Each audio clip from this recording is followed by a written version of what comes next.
and welcome to your emergency critical care rotation. This is going to be an orientation that you can watch before your first shift to try to give you a sense for what's going to happen while you're on this rotation. So initially, just want to give you some kind of philosophy behind this clerkship. So this is going to be a combination of emergency and critical care, meaning you're going to be working in the emergency room, receiving new cases that come into the small animal hospital, and you're also going to be working in the intensive care unit, managing some of the sickest patients in the hospital. And we're going to go through how that gets divided up. It's important to remember that we're all on the same team, and so at times where you're going to be kind of going back and forth, you're going to be doing some emergency work, you might be helping out in ICU. Really, the name of the game is we're all going to work together to take the best care of the patients that we can. For this rotation, you're going to be working a mixture of shifts, and you will be assigned to either work primarily in the ER or primarily in the ICU. Now again, we're all on the same team, so what this is meant to do is help you prioritize if things get busy. So if you are assigned to an ER shift and ER is really slow and they need help in the ICU, I want you to help in the ICU. But if both rooms are busy, if you're assigned to an ER shift, that should be your number one priority, and vice versa. If you're assigned to an ICU shift, it doesn't mean you can't help out when ER needs it, but we want your first priority to be the ICU. And you're going to have a roughly even mixture of time spent between the ER and the ICU, maybe a little bit more in ER. And you're also going to have a mixture of shifts that are scheduled during the day on second shift, and some of you will have a couple overnight shifts as well. And that was provided to you in the syllabus, and you should look those shifts over. Each student, though, as an overview, is going to work around 14 or 15 shifts over the three-week block. You will have at least 2 days off each week of the rotation, and those are real days off. You don't have to come in for patient care or be on call for anything.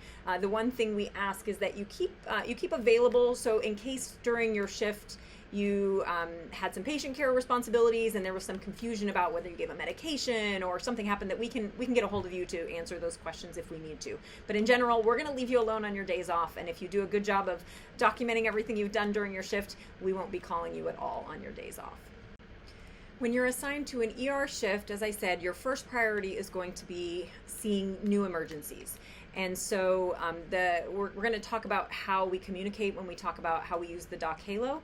But essentially what you're going to be doing is waiting to receive new cases. And so when our front desk or somebody lets us know that a patient is here, somebody from the emergency team, and that includes you as a student, needs to triage that patient, ideally within the first minute or two of its arrival. And so a triage doesn't necessarily, it's not a full physical exam, and it should be quick. And the person who triages that patient doesn't necessarily have to be the person who takes the case. So if you're available when a new case arrives, available to triage that patient, we want you to step up and do so. And after that initial triage, if the patient is deemed to be stable, then whichever student does end up taking that case can then go ahead and get a history from the client, do their physical exam, and gather that information that they can then present to one of our clinicians. By convention, the exam room 1 is assigned to the emergency service, and so if that's available, we're going to try to use that. If that's not available because we've got another patient and client in the room, we can use exam room 10, which is kind of the shared overflow room, if it's available. If neither of those rooms are available, you're going to want to talk to one of the technicians and see if we can't find another space. Otherwise, we're going to have to work with that. So if those rooms aren't available, go ahead and ask for help. But if the patient is stable, you can go ahead and start getting your history, do your physical exam, and then talk to the clinician about your plan after you've decided what you want to do, come up with your problems, your differentials, and your plan. If that patient is not stable, at any time you have concerns about the stability of the patient, we want you to go ahead and bring that animal back to a treatment area, whether that's the emergency room or the ICU, and you're going to want to send a message to the team to say, hey, I have a patient in ER, I need some help, and a clinician will come as quickly as they can to help you with that. So if you're ever not sure, we want you to err on the side of caution and ask for help if a patient is maybe not doing so well.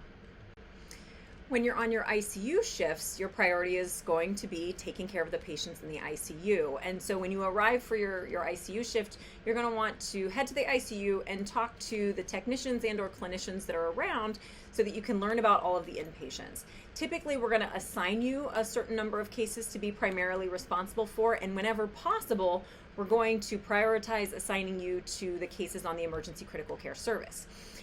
So that's who you're going to focus on the most. There are going to be times when our caseload is lower, and then you might be assigned to cases that are not part of the emergency service, and you're going to help with those treatments as well. But our hope is that you focus most of your time and attention on the emergency critical care cases, and that includes doing the treatments that they need in the ICU. It may include doing some client communication, talking with the clinician on the case to figure out what the plan is for the day, helping to implement that plan. You would be responsible at, as we talk with the clinicians about helping update the client and helping to update the medical record, completing SOAPs and updating discharges and things like that.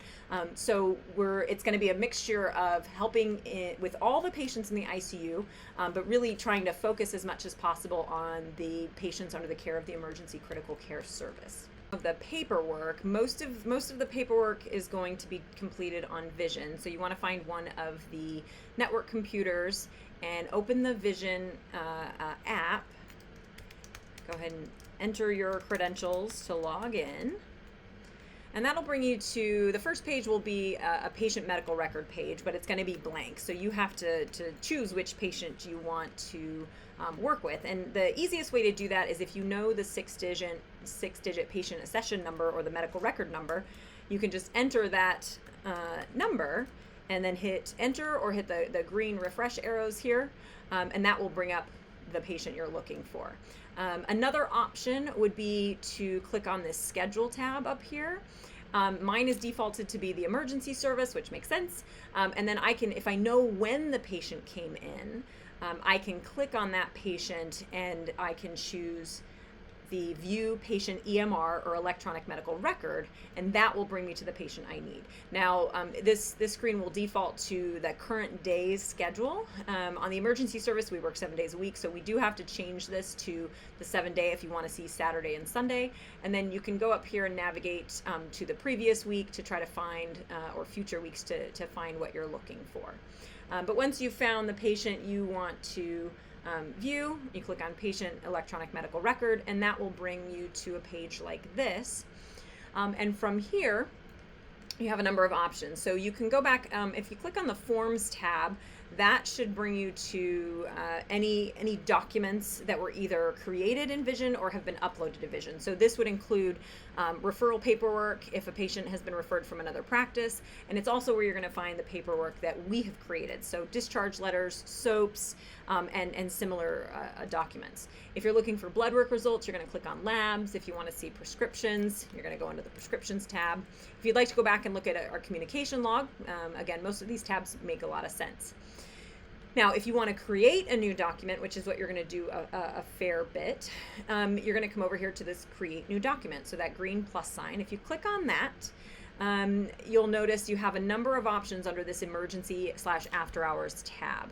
The ones that I want you to pay attention to, because you're going to use the most, are going to be this Emergency After Hours Discharge Summary, the Emergency Transfer Summary, occasionally the Medicine Referral Template, the Progress Notes or the SOAP, and once in a while you may use this ECC Client Instructions. The rest of the forms you're either not going to use at all or you would use only rarely, and we can help you if that happens. But if you have decided it's time to create a new document and say we're going to get ready to discharge this patient, you'll notice I can't yet create a new document. This is grayed out. I have to choose which visit this came from.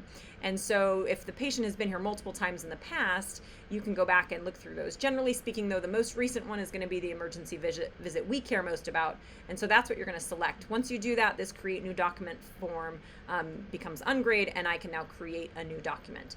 And this will auto-populate the document with the patient and client information. And then there's a bit of a template that I can use to fill the rest of the information out.